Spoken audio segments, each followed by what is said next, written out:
Hartlike goeienaand aan elkeen en welkom by vanaand se bidtuur, waar ons vir 'n oomblik net 'n breekie vat in die week om weer eens onsself te versterk vir die res van hierdie week, want elke oomblik wat ons het is 'n geleentheid om krag by God te put. En ek hoop dat u hierdie kort boodskap saam met my sal geniet. Voordat ons begin, kom ons sluit die oë in gebed.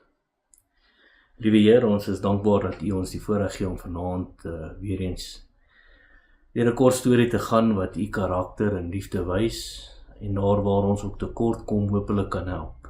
Ek wil vra dat u nou met ons sal wees en hierdie tyd was ons skoon in die bloed van Jesus en skep ons gedagte dat ons hemel wysheid sal kry. Ons bid dit in Jesus naam. Amen. So vanaand se skrifgedeelte kom uit Psalm uit, net die een versie, Psalm 34 vers 12 wat die volgende sê: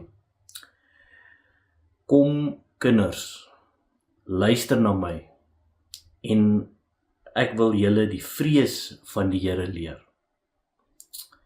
Nou in ons lewe is al baie geleenthede wat baie vinnig verbygaan en vinnig kom.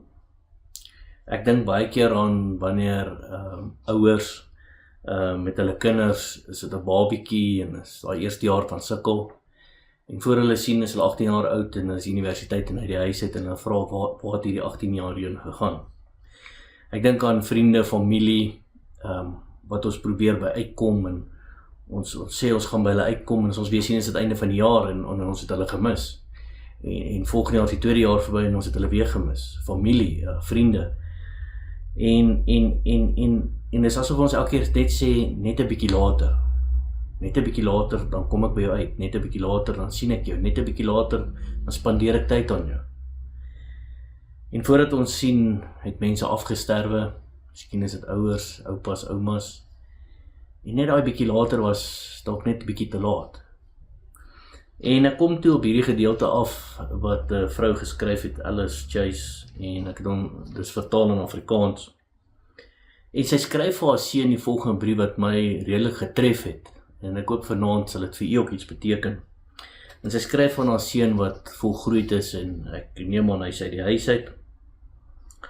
En sy sê die volgende: aan my seun: my hande was besig deur die dag. Ek het net baie tyd gehad om die klein speletjies te speel waarvoor jy my gevra het nie. Ek het nie baie tyd vir jou gehad nie. Ek sou jou klere was, ek sou naaldwerk doen, ek sou kook. Maar wanneer jy jou prentjieboek bring om my asseblief te vra om jou prent te deel, het ek gesê, 'n bietjie later my seun, 'n bietjie later. Ek het jou saans veilig in 'n bedjie toegemaak en jou gebedjies gehoor, die lig uitgedoof en dan siekies deur die deur gestap. Ek wens ek het nog 'n minuut langer gebly, want die lewe is kort en die jare jaag verby. 'n Seentjie word so vinnig groot. Hy is nie meer aan jou sy om sy kosbare geheim aan jou te deel of toe te vertrou nie. Die prentjieboeke is weggesit. Daar is geen kinderspeletjies om te speel nie. Geen nagsoen nie en geen gebede om te hoor nie. Dit behoort alles aan die verlede. My hande was eens besig, maar lê nou stil. Die dae is lank en moeilik om te vervul. Ek wens ek kon teruggaan en die klein dingetjies doen waarvoor jy my gevra het. En my antwoord was 'n bietjie later. Is dit nie interessant wanneer ons by 'n ouderdom kom en ons kyk terug en ons vra onsself, kon ons nie beter doen? Is dit nie baie keer wat ons sê, hoe het ons tyd spandeer wanneer dit kom by dit wat belangrik is? In die gedeelte in Genesis, daar waar Josef en sy broers uitvind wie hy is, die prins van Egipte, bring Josef sy familie na sy pa toe. Eerste keer in baie jare, sy pa het nie eens geweet hy's getroud nie, hy het gedink hy's dood. Maar is vir my so mooi wat Jakob vir Josef sê. In Genesis 48 vers 9 sê hy, en Josef antwoord sy vader, dit is my seuns, wat God my hier gegee het. En hy sê, bring hulle na my toe dat ek hulle kan seën.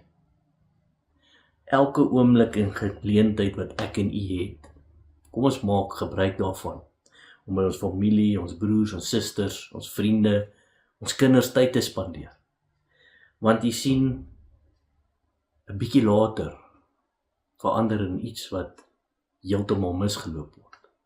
En dan sit ek en u en ons wonder oor, maar waar die tyd heen gegaan. En is nie dat ek vanaand vir u wil sê, hou op werk, hou op dinge doen en gaan net op die kuiertog nie. Wat ek sê is wanneer u vriende en familie het, gaan kuier by hulle. Geniet die tyd saam met hulle, want die tyd is kort. My pa het altyd 'n gesegde gesê in Engels wat gesê het, be nice today, because tomorrow might never be. Mag ons elke geleentheid aangryp, elke geleentheid wat God in ons hande plaas, om by ons medemens, geliefdes en kinders te kan uitkom, om elke oomblik te geniet teen volle, en nie te wag vir 'n bietjie later. Kom ons sluit die oë. Liewe Heer, ons is dankbaar dat ons net kan stil raak in 'n kort boodskap. Ons is dankbaar dat U ons geleenthede gee, familie, vriende, kerkmense, huisvriende, broers, susters, kinders, almal wat op ons lewe kom, wat U ryklik so op ons paaie sit, maar dan soms, Here, dan skep ons 'n bietjie af. Ek wil weer eens vra dat U vanaand in ons sal werk om belangrike tyd eenkant te sit vir familie en vriende, vir ouers met kinders, want voor jy sien is hulle uit die huis. Kinders en ouers, Here, wanneer die kinders sien, is die ouers nie meer daar nie. En Here, net so is dit in die kerk.